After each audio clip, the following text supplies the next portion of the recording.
Tonelico 2 is a very entertaining JRPG. Its graphics during gameplay are a bit simplistic, but it has nice anime scenes and charming visual novel scenes. The story is set on floating cities because the surface of the world is uninhabitable after a great catastrophe. In the story, Rave Teals, who are also referred to as songstresses for your party, are genetically engineered females who have the ability to turn sound into energy. This makes the battle system fun because they can charge up powerful magic, but whilst they are doing that, they are very vulnerable, and you use other characters to block for them, and blocking for them is done through real-time inputs. And the other characters you use can inflict melee damage while your songstresses are charging up their magic, but once they unleash the magic, they unleash powerful spells, but like I said, they're vulnerable while charging up the magic. The dive function allows you to go into the mind of a Rave Tail, and you can see their inner feelings, and there's romance, and they're presented nicely through visual novel style scenes. Rave Tails have a childlike innocence because it's the way they were created. And as you expect in the game, you'll hear beautiful singing from the Rave Tails. Shin Megami Tensei 3 Nocturne is a very addictive dungeon crawler. It has great atmosphere, being in a post-apocalyptic Tokyo that is overrun by demons. It has a nice hazy atmosphere. I like how the game doesn't try too hard to tell a story. It's all about trying to grind your way through the dungeons and its atmosphere, and it has some of the best turn-based strategy gameplay of the 6th gen. You can't just rely on level grinding, you also need to recruit demons and use very good strategy. Trying to grind your way through this post-apocalyptic version of Tokyo was just very captivating, and Dante from Devil May Cry makes an appearance as well. The Wild Arms series is a brilliant idea, combining the Wild West theme with JRPG. Wild Arms 4 has a fairly good story, mixing sci-fi with a Wild West theme. I don't want to spoil the story for you, but the atmosphere is great, and one of the highlights is the battle system, in which your units and the enemy units are randomly placed on a hexagon. And yes, some of your party members can shoot, while other party members will use a sword or magic. Its anime style goes well with the atmosphere. There's not a lot more to say, but again, I love its atmosphere and it's unique. There's 2 games on my list that are inspired by Star Wars. Rogue Galaxy uses a Star Wars style inspiration with anime and hack and slash combat.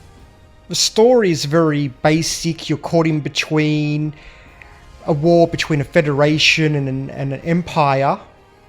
What makes the game great are its cel-shaded visuals, and the worlds look great. You have desert cities, beautiful tropical environments, great futuristic environments. The battle system is fast and fluid and is seamless when you switch between menu and abilities. It was a very entertaining experience and made many PS2 owners dust off their PS2 and play this game since it came out late in the PS2's lifespan. Suikoden 5 has a very eloquently presented story. It feels like a theatre play. Just like the other games in the series, it's inspired by Chinese mythology. Its story and world has a lot of complexity and lore and is very politically charged. It also has engaging characters and a fast turn-based battle system. And just like with some of the other Suikoden games, it has a feature where there's huge battles with many different units. And it wouldn't be a Suikoden game without the 108 recruitable characters referred to as the Stars of Destiny. For a late PlayStation 2 game, the graphics and presentation could have been better though. Shadow Hearts felt like a masterpiece when it was released.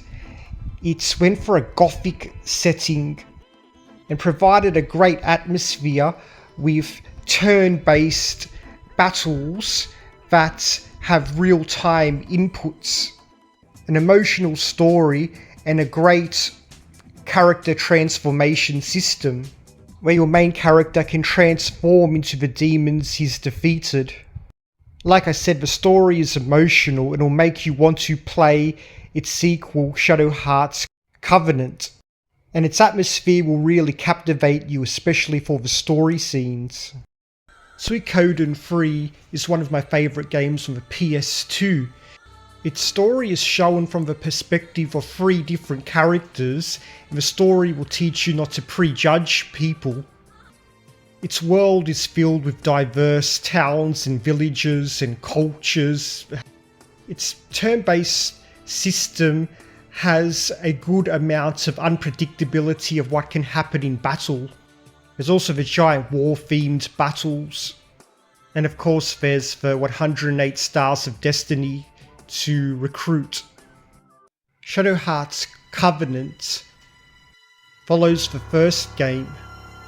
We're trying to find a way to break a curse that's inflicted on the main character, and it's set during World War I. And I like how the game has real life people from history as some of the villains. Once again, a dark setting with demonic entities and the transformations once again, and the good turn-based battle system. And it's an emotional story because it's directly linked to the first game, which had an emotional ending. Dragon Quest VIII is a game that's hard not to like. Beautiful open world with cel-shaded visuals with the art style of Dragon Ball Z artist Akira Toriyama. It wasn't an easy RPG when it was released. It requires a lot of grinding. You can't wander too far away from the towns until you've leveled up enough. But the exploration made it so fun. You can just wander off in any direction. Being an open world JRPG was a big thing at the time. And I like how it kept turn-based. It has a day-night system. The world was very detailed, and the story and characters were charming. If you've played a Tales RPG before, you'll know what to expect with Tales of the Abyss, anime influence, hack and slash battle system, and very story and character driven, and a world map with towns. It's another eccentric story in the series, and the characters are likeable. You'll care about them and want to help them on their journey. The story is unique and creative in its own way. I really enjoyed the story and the art style and exploring its world. I've listed Kingdom Hearts 1 and 2 as one game because both games are very similar and have you visit many of the same locations and interact with the same characters, but that's not a bad thing because the game brings you the best of both worlds for Final Fantasy and Disney. Levels representing Aladdin, the Little Mermaid, Hercules, and there's lots of Final Fantasy characters in both games, such as Squall, Cloud, and Sephiroth, Aerith, and Tidus, Waka. I like how you meet a young Tidus and Waka on tropical islands. It just suits the theme. The games are known for fun hack and slash RPG gameplay with platforming, Kingdom Hearts 2 has better gameplay, but Kingdom Hearts 1 has a better story. Final Fantasy XII is one of the best RPGs of the 6th gen. It's inspired by Ottoman culture. Some people don't like how the game isn't character driven, but its world has a lot of lore and expands into multiple games, and is the same world for another great PS1 RPG in Vagrant Story.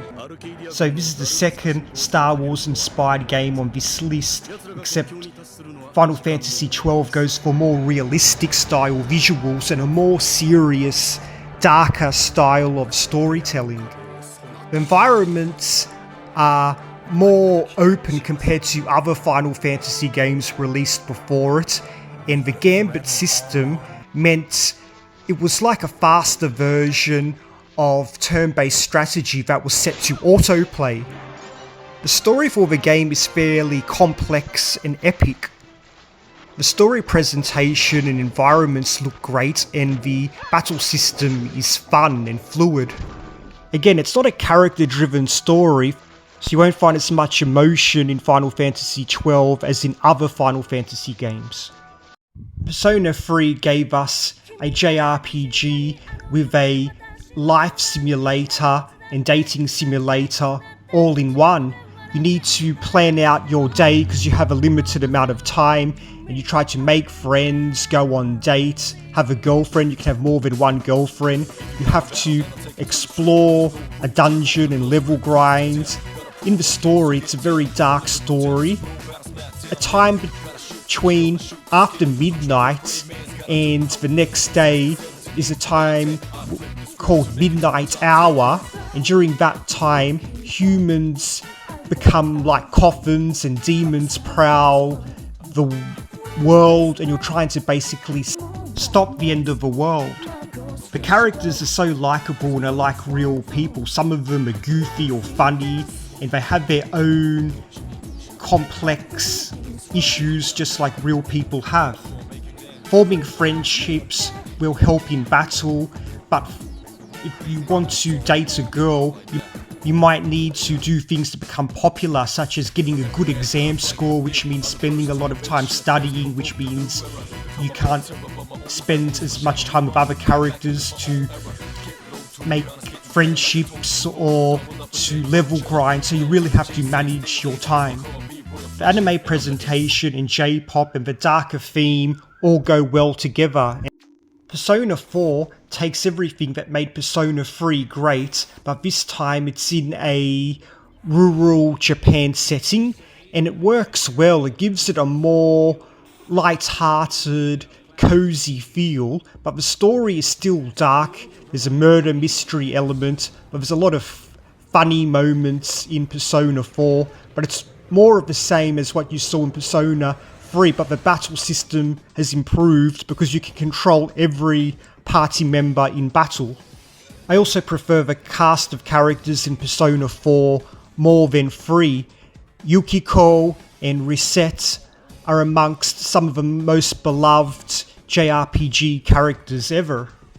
I find Persona 4 has more memorable characters, such as the mean teacher, Mr. Muruka, who insults his students and swears at them and accuses them of wanting to have sex, and Reset comparing her bust size to the other female characters.